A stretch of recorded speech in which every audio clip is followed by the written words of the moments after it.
no me gustaba el trato que recibía por ser mujer y por ser indígena. Notaba que había un trato humillante. Yo no le llamaba ni discriminación ni racismo, pero ese trato humillante yo no lo podía aceptar. En muchas ocasiones no podía luchar en contra de ese trato porque estaba en desventaja. Entonces, cuando yo, por ejemplo, respondía, recibía como respuesta una agresión, una forma de violencia. Entonces yo notaba que no había un contexto para responder ante formas de humillación. Eso me fue llevando por la vida hasta que más adelante en el trabajo que encuentro en las organizaciones, entiendo que no me permite luchar contra eso que desde niña yo vi. Por ejemplo, yo estuve trabajando mucho tiempo en programas de desarrollo en organizaciones sociales, en donde yo miraba que aquello que yo vivía y seguía viviendo en ese entonces, las organizaciones no le ponían importancia. Trabajé mucho tiempo en organizaciones, pues no, eran organizaciones sociales, no necesariamente indígenas, pero de gran mayoría indígenas. Entonces yo recuerdo luchar en contra del racismo en esas organizaciones y obtenía como respuesta silencios, ridiculizaciones, negaciones.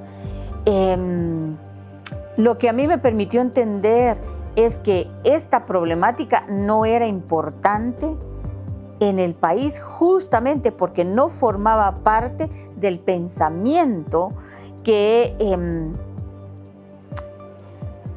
le daba forma a la acción política de las organizaciones.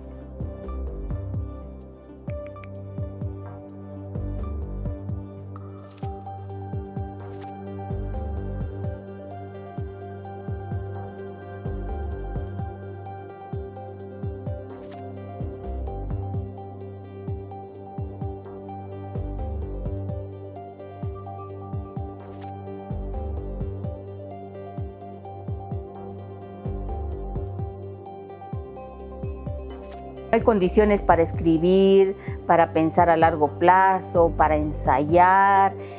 No existen esas condiciones, por lo tanto, pues no se puede generar. Y terminamos priorizando la sobrevivencia diaria. Entonces por eso hay muy pocas producciones. Uno va a las librerías y hay muy poco con relación a lo que se produce desde otros lugares.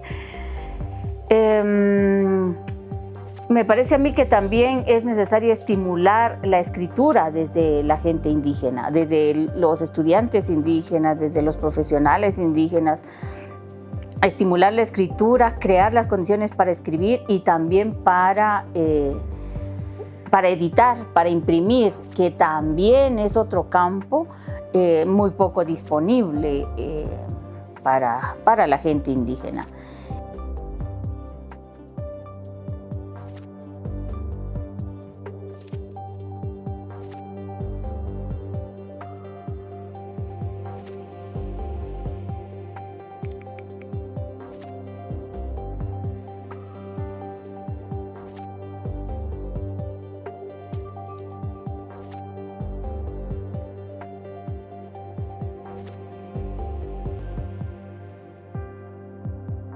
Esto tiene que ver con que se piensa que los indígenas, cuando hablamos, no siempre decimos cosas importantes.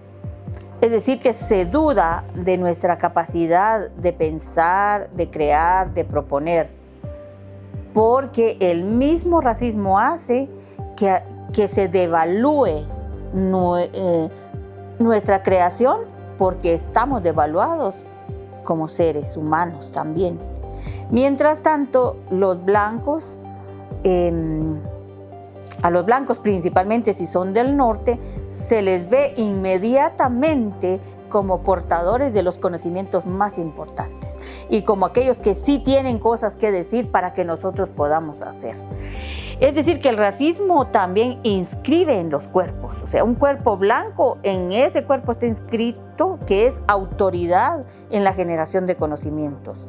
En cambio, cuando nos ven a nosotros, nos ven como aquellos que deben hacer con sus manos, con sus pies, con el cuerpo, no para pensar. O sea, a nosotros no se nos ve como seres para pensar, sino seres para hacer cosas materialmente.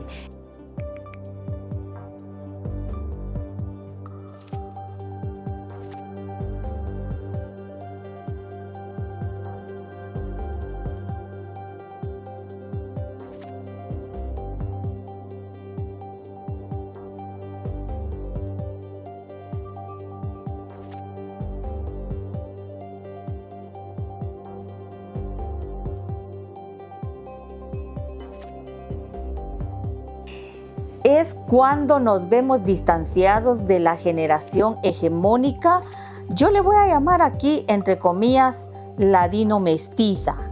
Y lo voy a llamar entre comillas porque creo que sí hay una diferencia.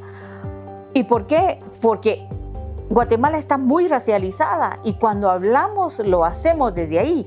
Entonces, los mayas tenemos claridad que hablamos como mayas, pero muchas veces los investigadores ladinos, mestizos o criollos piensan que hablan desde una neutralidad y no hablan desde una neutralidad. Entonces decimos, cuando nosotros problematizamos Guatemala, no problematizamos solamente pensando Guatemala es un país autoritario, antidemocrático, entonces lo que debemos hacer es construir una democracia, desafiar el autoritarismo en las instituciones. No, ese es un punto de partida, es decir, pensamos que al democratizarse el Estado se soluciona mucho de los problemas.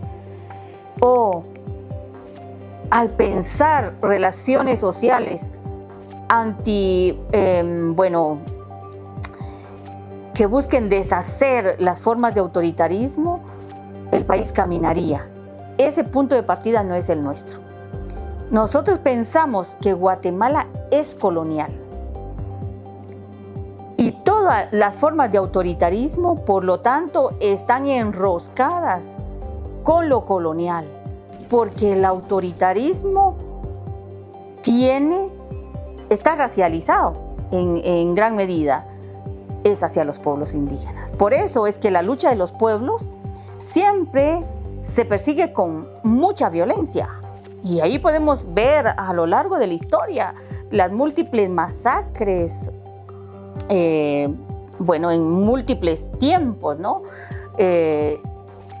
Pasando por el genocidio de los años 80 y la persecución de las autoridades indígenas en este tiempo.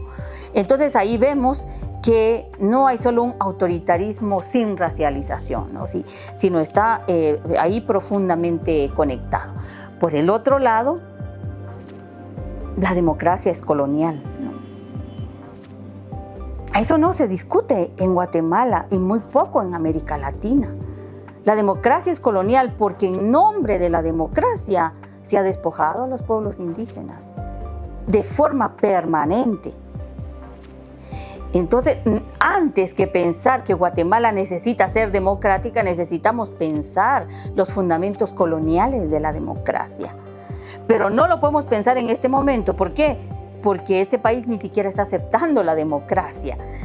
Porque pues, los grupos de poder en alianza con el norte están pensando que la manera de funcionar más útil en este tiempo no es a través de la democracia,